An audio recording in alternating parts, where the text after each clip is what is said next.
Hello, my dear students of class 8. Welcome you all once again to my class.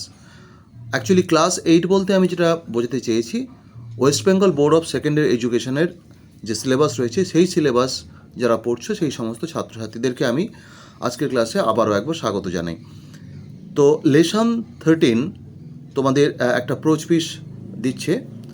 প্রোচপিসটার টাইটেলটা হচ্ছে the man who planted trees and it is written by Jean Giono. উনি একজন ফরাসি লেখক।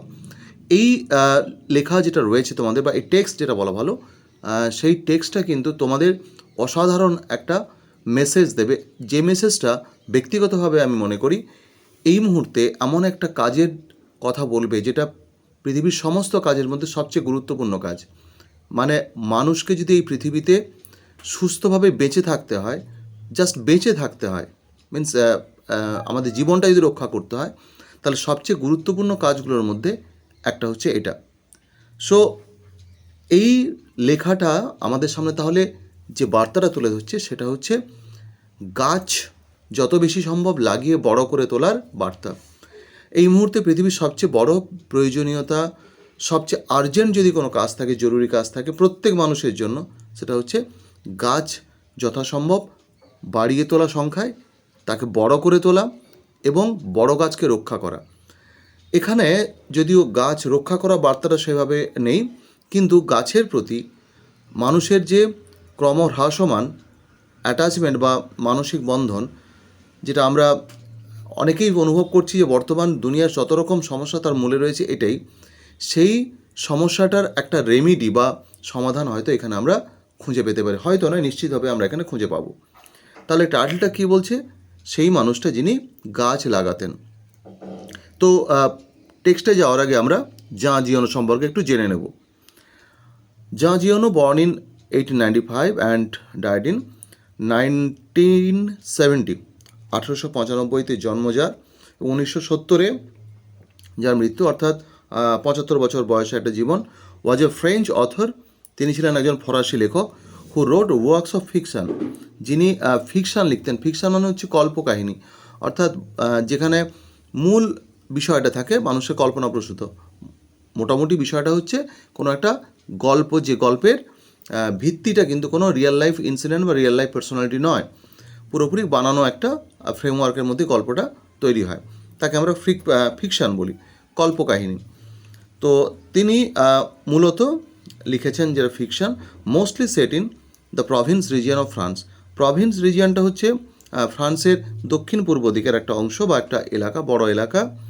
এবং এটা হচ্ছে মোটামুটি ধরে নিতে পারা যায় যে ইটালি এবং মেডিটারেনিয়ান অর্থাৎ ভূমধ্য সাগরের তীরবর্তী বা মানে বর্ডারিং একটা এলাকা আর কি, দুটো এলাকায় টাচ করে গেছে সীমান্তটা।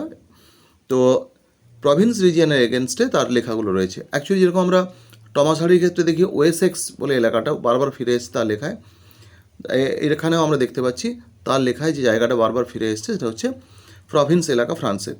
His most noted works are the horseman on the roof, তার সবচেয়ে বিখ্যাত লেখাগুলো যেগুলো, তার মধ্যে কয়েকটা এখানে রয়েছে। একটা হচ্ছে the horseman on the roof, দ্বিতীয়টা রয়েছে two riders of the storm ইত্যাদি etcetera. The present text is adapted from his famous work of the same name, তার একটা বিখ্যাত লেখা রয়েছে একই নামের, সেই টেক্সটটা থেকে এডিটেড ভার্সান এটা, মানে ওটা অনেক বড়, সেটাকে তোমাদের উপযোগী করে ছোট করে এটাকে নতুনভাবে সংকলিত করে দেওয়া হয়েছে। মূল ফ্রেমওয়ার্কটা হয়তো ঠিকই আছে, কিন্তু বহু জায়গাতে ওটাকে কাটছাঁট করা হয়েছে, ভাষা বদলানো হয়েছে, এরকম ব্যাপার রয়েছে। এডিট করা টেক্সট এটা, which has been translated into English by Peter Doyle. এবং ওই মূল লেখাটা যেটা ফরাসিতে ছিল সেই লেখাটাকে ইংরেজিতে ট্রান্সলেট করেছিলেন পিটার ডোয়েল বলে একজন ভদ্রলোক। তো এখানে কতগুলো pre reading section type question রয়েছে, আমরা একটু দেখে নেব। Do you have any ideas which might help in beautifying your natural surroundings? Do you have any ideas, তোমার কোনো ধারণা রয়েছে? হুইচ মাইট হেল্প ইউ, তোমাকে কোন বিষয়টা সাহায্য করতে পারতো বা করতে পারে, কী কাজে? না তোমার চারদিকে যে এলাকা বা পরিমণ্ডল সেটাকে বিউটিফাই করার কাজে কোন জিনিসটা তোমাকে সাহায্য করতে পারে। অ্যাকচুয়ালি এখানে একটা ছোট্ট কথা বলে রাখা ভালো যে প্রকৃতি যা যা তৈরি করেছে সব কিছুই সুন্দর, উল্টো দিকে মানুষ যা যা তৈরি করেছে তার কিছু সুন্দর, বেশিরভাগটাই আমরা অসুন্দর করে ফেলি। মানে সুন্দর কিছু তৈরি করতে গিয়ে আমরা যে আবর্জনা তৈরি করি, সেই আবর্জনাগুলো একদিকে হয়তো সৌন্দর্য বাড়ায় একটা বিশেষ এলাকার, বাকি সেই সৌন্দর্যকে তৈরি করতে গিয়ে যে আমরা গার্বেজ তৈরি করি সেটা আর অন্য জায়গার যে সৌন্দর্যটাকে নষ্ট করে কুৎসিত করে তোলে। আসলে বিষয়টা হচ্ছে প্রকৃতির মধ্যে তার বর্জ্যকে ডিকম্পোজ করার মতো একটা অটো রানিং সিস্টেম রয়েছে, এটা কিন্তু মানুষের জগতে নেই। ফলে প্রকৃতি যা যা তৈরি করেছে সব কিছুই সুন্দর। তো এখানে স্পেসিফিক একটা উত্তর চাওয়া হয়েছে, তো এখানে উত্তর বলতেই পারো যে হ্যাঁ, I think that the plants, the green plants or greenery or vegetation are the best ways or the best agents of nature that can beautify our natural surroundings in the most effective way. Okay, discuss with your partner, এটা ডিসকাশনের ব্যাপার রয়েছে, এটাকে আমরা যাচ্ছি না। When do you think it's possible for a single person to carry out all by himself a task which usually requires the participation of many people? এটা কিন্তু দারুণ একটা কথা এখানে রয়েছে, একটু আমরা বুঝে নেব। কখন তুমি মনে করো যে কখন একজন মানুষের পক্ষে সম্ভব একটা বড় কাজ পুরোপুরি নিজের দ্বারা সম্পন্ন করা, যে কাজটা কিন্তু সচরাচর প্রয়োজন পড়ে ওটাকে সমাধা করতে গেলে বা সম্পন্ন করতে গেলে অনেক মানুষের অংশগ্রহণ প্রয়োজন। অর্থাৎ যে কাজটা অনেকের দ্বারা হওয়া উচিত বা হতে পারে সেই কাজটা একজন মানুষ কখন করতে পারে, একজন সাকসেসফুলি করে দিচ্ছে একটা কাজ যে কাজটা হয়তো অনেকে মিলে করতে হতো। অ্যাকচুয়ালি এটা তখনই সম্ভব একটা মানুষ যদি সেই কাজটাকে তার মিশন হিসাবে নেয়, মিশন মানে নোবেল কোনো ভেঞ্চার, এবং সেইটা করবই আমি, এই ডিটারমিনেশনটা মনের মধ্যে থাকে, এটা আমাকে করতেই হবে, it's my secret duty, it's my mission. এই আর্জেন্সিটা যেখানে থাকে, এই ডেসপারেশন যেখানে থাকে, তখন একজন মানুষ অনেকের কাজ করে দিতে পারে। অ্যাকচুয়ালি আমরা জানি আমাদের সমাজে বহু মানুষ রয়েছেন যারা কিন্তু পৃথিবীটাকে বা সমাজটাকে সুন্দর করার জন্য কাজ করে যাচ্ছেন, এটা সংখ্যায় কম, এবং দেখা যাচ্ছে সেই সমস্ত মানুষেরা কিন্তু অন্য অনেকের কাজ একা হয়তো করে দিচ্ছেন, কিন্তু বিষয়টা এরকম হওয়া উচিত নয়। প্র্যাকটিক্যালি আমরা প্রত্যেক মানুষ যদি আমাদের সামাজিক পরিবেশগত দায়িত্বগুলো সম্পর্কে ঠিকঠাক সচেতন থাকি, তাহলে কিন্তু পৃথিবীটা অনেক সুন্দর হতে পারে, অনেক ভালোভাবে আমরা বাঁচতে পারি। যাই হোক, লেটস রিড সেকশন আমরা চলে যাব। About 40 years ago I went on a long hike. প্রায় 40 বছর আগে আমি পায়ে হেঁটে গেছিলাম একটা দীর্ঘ পথ। হাইকিং কথা মানে হচ্ছে পদব্রজে ভ্রমণ করা, পায়ে হেঁটে ভ্রমণ, বিশেষ করে গ্রামাঞ্চলে। গ্রাম্য এলাকার মধ্যে যদি পায়ে হেঁটে আননোন এলাকা তুমি এক্সপ্লোর করতে যাও, সেই এক্সপ্লোরেশন পায়ে হেঁটে যখন কোনো এলাকাকে করা হচ্ছে তাকে আমরা হাইকিং বলি। তো প্রায় 40 বছর আগে আমি গিয়েছিলাম একটা দীর্ঘ পদব্রজে ভ্রমণে, থ্রু হিলস, পাহাড়ের মধ্য দিয়ে, পাহাড়ি এলাকার মধ্য দিয়ে, অ্যাবসলিউটলি আননোন টু টুরিস্ট, যে জায়গাগুলো কিন্তু তথাকথিত যারা পর্যটক তাদের কাছে অজানা। তথাকথিত কেন বললাম না, সোকল্ড পর্যটক যারা হয় তাদের বেশিরভাগ জনই কিন্তু অলমোস্ট আমার বলতে দ্বিধা নেই, 95% বা মোর দ্যান 95% মানুষ যারা পর্যটনের নামে আমরা বিভিন্ন জায়গায় ঘুরতে যাই, তারা ওই জায়গাটাকে নোংরা করতেই যাই। একদম বাস্তব কথা, আমাদের কাছাকাছি যে এলাকাগুলো রয়েছে ট্যুরিজমের, আমাদের কাঁথির কাছাকাছি দীঘা রয়েছে বা অন্যান্য সি বিচগুলো রয়েছে, সেখানে গেলেই সত্যটা আমাদের চোখের সামনে ভেসে উঠবে। আমাদের ন্যূনতম কোনো কনসাসনেস থাকে না যে ওই জায়গাটা সুন্দর জায়গা বলে আমরা গেছি, ওই জায়গাটার সৌন্দর্য যেন আমার কোনো কাজের দ্বারা বিঘ্নিত না হয়, নষ্ট না হয়, সেটা দেখার দায়িত্বও কিন্তু আমার পড়ে। কিন্তু আনফর্চুনেটলি আমরা দেখি সোকল ট্যুরিস্টরা যত রকম আবর্জনা সি বিচের কাছাকাছি এলাকায় ফেলে আসে, পাশেই ডাস্টবিন রয়েছে, ওখানে গিয়ে ফেলে না। এই জঘন্য একটা অভ্যাস আমাদের। তো যাই হোক, তো এই যে এলাকাটা ট্যুরিস্টদের কাছে পুরোপুরি অজানা এলাকা, সো এটাকে আমরা ভার্জিন এলাকাও বলতে পারি। আজকালকার এই শব্দটা খুব চলছে ট্যুরিজমের ক্ষেত্রে। তো ইনি গিয়েছিলেন পায়ে হেঁটে জায়গাটা ঘুরে দেখতে। সেটা এমন একটা এলাকা যেটা কিন্তু একটা পাহাড়ি এলাকা, যেটা পুরোপুরি অজানা ট্যুরিস্টদের কাছে।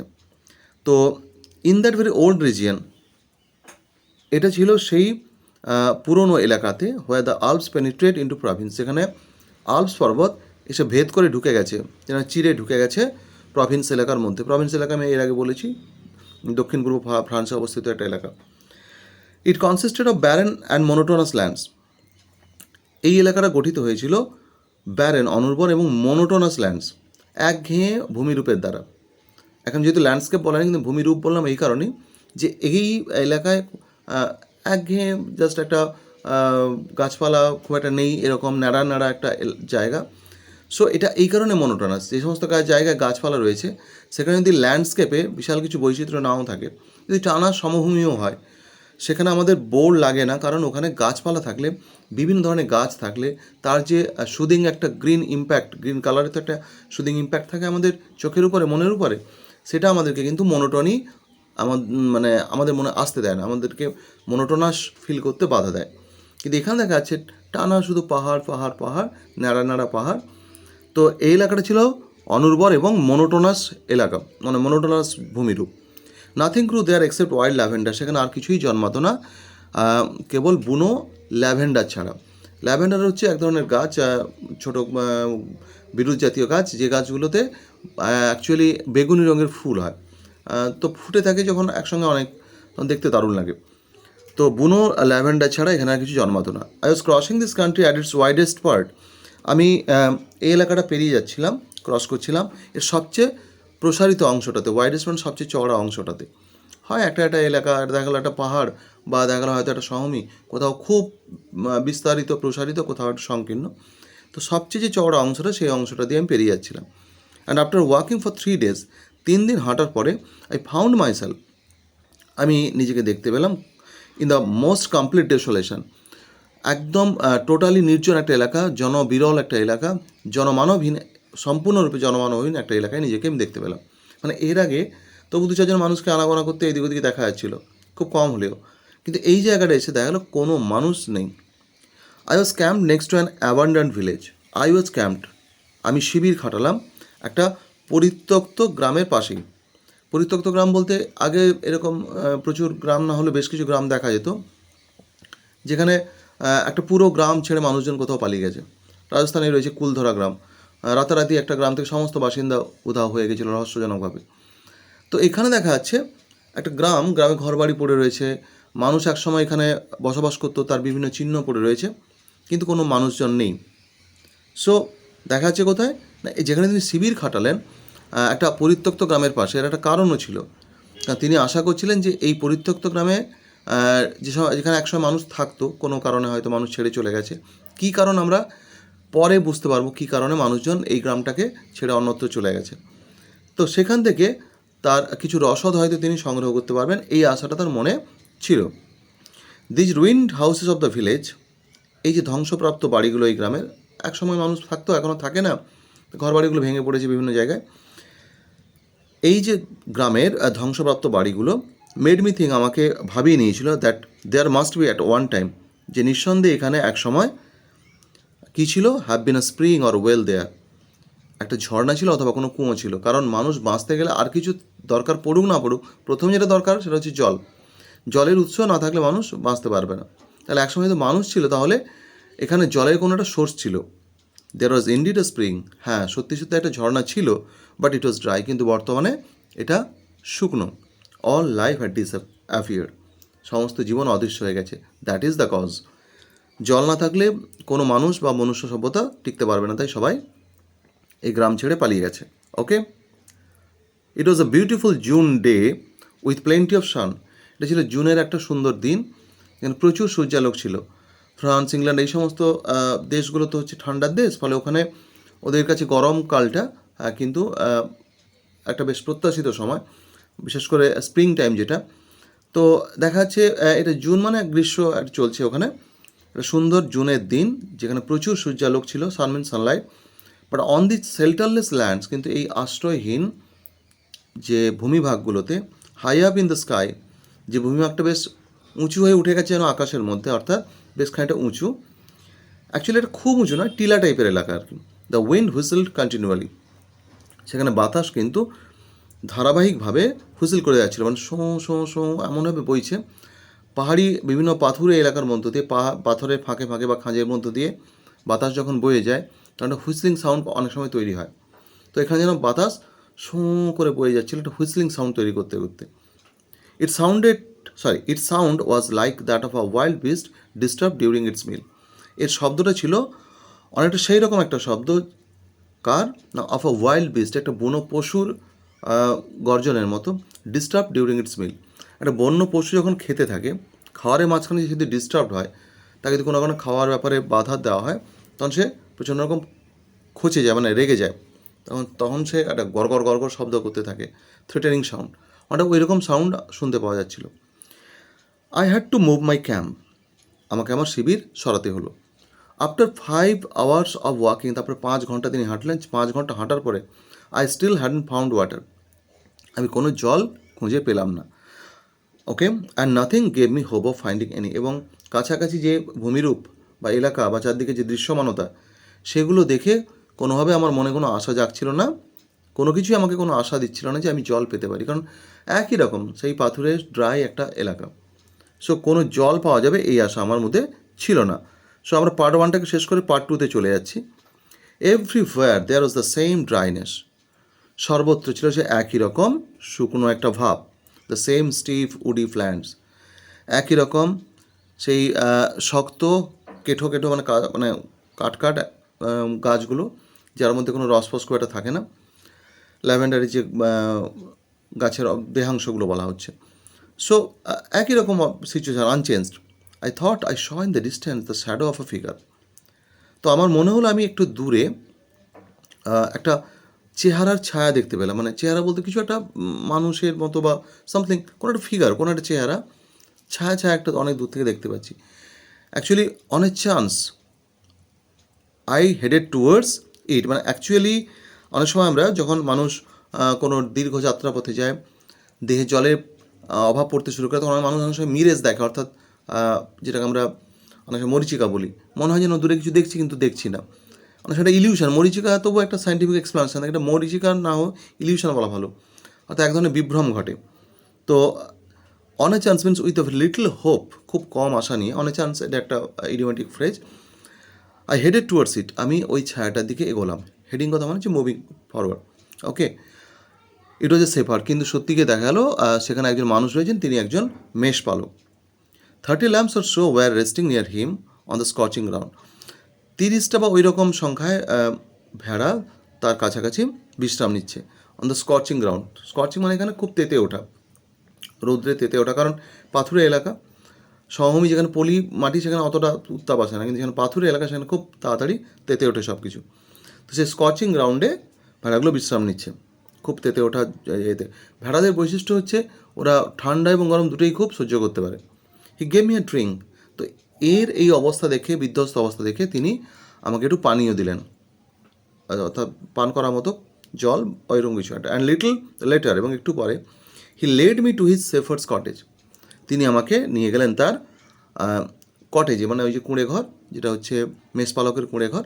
মেষপালকের কুঁড়ে ঘর, এই কথাটার তাৎপর্য হচ্ছেই যেখানে বিশাল কিছু অ্যামিনিটিস থাকবে না, জিনিসপত্র থাকবে না, খুব কোনোরকম হয়তো একটা পাতলা বিছানা রয়েছে, 2-4টা খুব প্রয়োজনীয় জিনিসপত্র রয়েছে, 2-4টা খুব প্রয়োজনীয় পাত্র রয়েছে, অল্প একটু হয়তো খাওয়ার টাওয়ার রয়েছে, অর্থাৎ মিনিমালিস্টিক লাইফ যেটা তার চূড়ান্ত রূপ এখানে দেখতে পাওয়া যাবে। He share his soup with me, তো স্যুপ টাইপের একটা খাবার তিনি রেডি করেছিলেন। স্যুপ বলতে আমাদের এখানকার বা বর্তমানে যে আমরা বেশ একটা দারুণ এনজয়েবল একটা ড্রিঙ্ক বা ওই টাইপের কিছু খাই, ওইরকম ভাবার কোনো কারণ নেই, ঠিক আছে। অ্যাকচুয়ালি আমরা আমরা বাঙালিরা জেনারেলি দক্ষিণবঙ্গে সকালবেলা যে পান্তাটা খাই একটু জলের সঙ্গে চটকে, একটা জাস্ট মারমার টাইপের হয়ে যায়, ওই জলটাকেও আমরা এক অর্থে স্যুপ বলতে পারি, বিষয়টা তাই। বড় বড় রেস্তোরাঁতে দেখা গেছে ফ্যানের ওই ভাত গালা ফ্যানের সঙ্গে এমন জিনিসপত্র মিশিয়ে বানিয়ে দেবে, তুমি বুঝতেই পারবে না যে ওটা অ্যাকচুয়ালি ভাতের ফ্যান, ওটার নামও দেয় স্যুপ। তো যাই হোক, he share his soup with me, তিনি তার ওই তরল পানীয়টা আমার সঙ্গে বা ওই স্যুপটা আমার সঙ্গে ভাগ করে নিলেন। এটার বিন আগ্রিড, এবং এটা ঠিক হলো, এটা আমরা দুজনেই সম্মত হলাম ইমিডিয়েটলি, তক্ষুনি, that I would pass the night there, এবং আমি আমার রাত্রে ওখানে কাটাবো। The closest village being still more than a day and half farther on, কারণ সবচেয়ে কাছাকাছি এটা গ্রাম, সেই গ্রামটা পৌঁছতে গেলে লাগবে 1 দিন এবং আরও হাফ দিন, মানে 1.5 দিন হাঁটতে হবে। সবচেয়ে কাছের গ্রাম যেহেতু পৌঁছতে হয়, 1.5 দিন হাঁটাতে পরে, মানে হাঁটা লাগালে হাঁটার পরে গিয়ে পৌঁছানো যাবে। দের আর 4 or 5 ভিলেজেস, 4-5টা গ্রাম রয়েছে কাছাকাছি, ডিসপার্স, ছড়ানো ছিটানো, ফার ফ্রম ওয়ান আনাদার, একটা থেকে আরেকটা অনেক দূরে দূরে, on the flanks of the hills in this area. Actually বিষয়টা বুঝতে হবে যে এখানে ছড়ানো ছিটানো যে গ্রামগুলো রয়েছে, ফ্ল্যাঙ্কস মানে আমরা জানি যে এক্স্যাক্টলি সাইডস, মানে আমরা সাপ যখন ফনা তোলে তার ফ্ল্যাঙ্ক আমরা দেখতে পাই। ফ্ল্যাঙ্ক মানে এই যে পাহাড়ের যদি আমরা সাইডগুলোকে ধরে নিই, সেই হিল বা পর্বতের সাইডে বিভিন্ন এলাকায় ছড়ানো ছিটানো 4-5টা গ্রাম রয়েছে। দে আর ইনহেবিটেড বাই উড কাটার্স, এই গ্রামগুলোর বাসিন্দা কারা? কাঠুরেরা, হু মেক চারকোল, যারা কাঠ কয়লা বানায়, that is the root of the cause. এরা সব কাঠ কেটে গাছ কেটে জীবনযাপন করে। কাঠ কয়লা হচ্ছে বড় কোনো গুঁড়িওয়ালা গাছকে যদি আমরা আগুনে পোড়াই বা তার কাঠকে যদি আগুনে পোড়ানো হয়, শেষে কিছুটা অংশ আমরা পাই যেটা কিন্তু কালচে হয়ে যায়, কিন্তু ওর মধ্যে পুরোপুরি জ্বালানিটা নষ্ট হয় না। কাঠ দিয়ে তৈরি হওয়া কয়লা টাইপের জিনিসকে আমরা কাঠ কয়লা বলি। একটু নেটে যদি তোমরা সার্চ মেরে দাও, কাঠ কয়লা জিনিসটা দেখতে হবে। বাড়িতেও যদি কখনো বড় গাছ কোনো কারণে আগুনে পোড়ানো হয় বা গাছের গুঁড়ি, তখন দেখা যাবে কাঠ কয়লা আমরা পাই। মানে কাঠ কয়লা অ্যাপারেন্টলি প্রথমে নিভে গেল, তারপর আবার জ্বালালে কিন্তু খুব সহজে আগুন নিয়ে নেয়। তো এরা, এবং এই কাঠ কয়লাগুলো কিন্তু যেটা আমাদের তৈরি হয় সেগুলো বিভিন্ন প্রসাধনী শিল্পে ব্যবহৃত হয়, আরও অন্যান্য কাজে লাগে। তো এরা কাঠ কয়লা বানায়, আর কাঠ কয়লা বানাতে গেলে কাঠ লাগবে। কাঠ মানে গাছ কাটতে হবে, আর এদের পুরো গ্রামগুলোই কাঠুরেদের বাস, ফলে এই এলাকা বৃক্ষশূন্য। তার অন্যতম প্রধান কারণ হচ্ছে এটাই। The shepherd took out a bag and pour a pile of acorns out on to the table. একটা ব্যাগ বের করলেন থলে এবং ঢেলে দিলেন, ঠিক আছে, ওই ব্যাগ থেকে অনেক অ্যাকর্নস, ওক গাছের ফল, ফল বা শুকিয়ে নিলে ওটা বীজ আর কি। তো ওক গাছের বীজ বা ওক গাছের ফল ঢাললেন টেবিলের উপরে। একটা সেপার টুক আউট ব্যাগ, ব্যাগ বের করলেন, পোর ঢাললেন, আ পাইল অফ অ্যাকর্নস, একটা স্তূপ ওক গাছের ফল, আনটু দ্য টেবল, টেবিলে। He began to examine them one after another. তিনি একটার পর একটা সেগুলোকে পরীক্ষা করতে শুরু করলেন, with great deal of attention, প্রচণ্ড মনোযোগ দিয়ে। Separating the good ones from the bad, ভালোগুলোকে আলাদা করে রাখতে গেলেন খারাপ থেকে। অর্থাৎ যেগুলো ভালো বীজ, যেগুলো পরে জার্মিনেট করবে, যেখান থেকে অঙ্কুর বেরোবে, গাছ হতে পারে, সেগুলো গুড ওয়ান্স, আর যেগুলো হওয়া সম্ভব নয়, যেগুলো নষ্ট হয়ে গেছে বীজ বা ঠিকঠাক গ্রোথ হয়নি, সেগুলো খারাপ, সেগুলো আলাদা করে রাখতে লাগলেন। When he had before him, যখন তার সামনে কতগুলো এলো, প্রায় 100 পারফেক্ট অ্যাকর্নস, নিখুঁত ভালো ওক গাছের বীজ যখন তিনি কমপ্লিট করলেন কাউন্ট করা, হি স্টপ, তিনি থামলেন। And he went to bed, তারপর তিনি বিছানায় চলে গেলেন। The company of this man brought me a feeling of peace, এই মানুষটার কোম্পানি বা সঙ্গ আমার কাছে একটা শান্তির অনুভূতি বয়ে আনছিল। এটা দারুণ একটা কথা। কিছু কিছু মানুষের কাছাকাছি থাকলে মনটা শান্ত থাকে, যেন মনে হয় যে পৃথিবীতে কোনো সমস্যা নেই, পৃথিবী একটা বেশ শান্ত জায়গা, ট্রাভেল ফ্রি জায়গা, এরকম কিছু মানুষের কাছে মনে হয়। আর কিছু মানুষের সঙ্গে থাকলে মাথা খারাপ করে ছেড়ে দেয়, অল টাইম অভিযোগ, অল টাইম গজ চলতেই থাকে, মাইন্ডটা রেস্টলেস হয়ে যায়। ঠিক আছে, সো দুটো ধরনের মানুষ পৃথিবীতে অ্যাটলিস্ট আমরা পাবোই।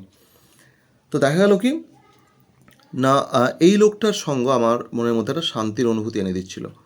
He gave me the impression, তিনি আমার মনের মধ্যে একটা প্রভাব তৈরি করতে পেরেছিলেন, এই ভাবনার জন্ম দিচ্ছিলেন। ইমপ্রেশন মানে মানসিকভাবে কোনো ধারণা তৈরি হওয়া, মনের উপর ছাপ পড়া, দ্যাট নাথিং কুড ডিস্টার্ব হিম, যে কোনো কিছুই তাকে ডিস্টার্ব করতে পারবে না, মানে তাকে তার গোলমাল তৈরি করতে পারবে না, তার মনের মধ্যে তাকে বিঘ্নিত করতে পারবে না। আই ওয়াজ ইন্ট্রিক্ট, মানে আমি খুব পাজলড হয়ে যাচ্ছিলাম, খুব কিউরিয়াস ফিল করছিলাম, and wanted to find out more about this man, এবং এই লোকটার সম্পর্কে আরও বেশি জানতে চাইছিলাম। এই লোকটা কে, এরকম নির্জন এলাকায় এসে একা একা বসবাস করছে, কোনো মানুষজন এখানে নেই, বিচ্ছিন্নভাবে, তারপরে ওক গাছের বীজ জমিয়ে রেখেছে, কী ব্যাপার এই লোকটার। সো এই লোকটা অফকোর্স লেখকের কাছে একজন মিস্ট্রিয়াস মানুষ হিসাবে হাজির হয়েছিলেন, এবং ওনার সম্পর্কে আরও বেশি জানার একটা কৌতূহল লেখকের মধ্যে হচ্ছিল। এবং এই কৌতূহলটা নিয়ে আমরা এই পর্বটা আজকে শেষ করব। দ্বিতীয় পর্বে আমরা কিন্তু বাদবাকি টেক্সট পোর্শনটাকে কমপ্লিট করব। সো আজকের ক্লাসটা এখানেই রাখছি, দেখা হচ্ছে পরের ক্লাসে। Positively I hope to meet you all in the next class. Stay well, stay happy, meet you in the next class. Thank you.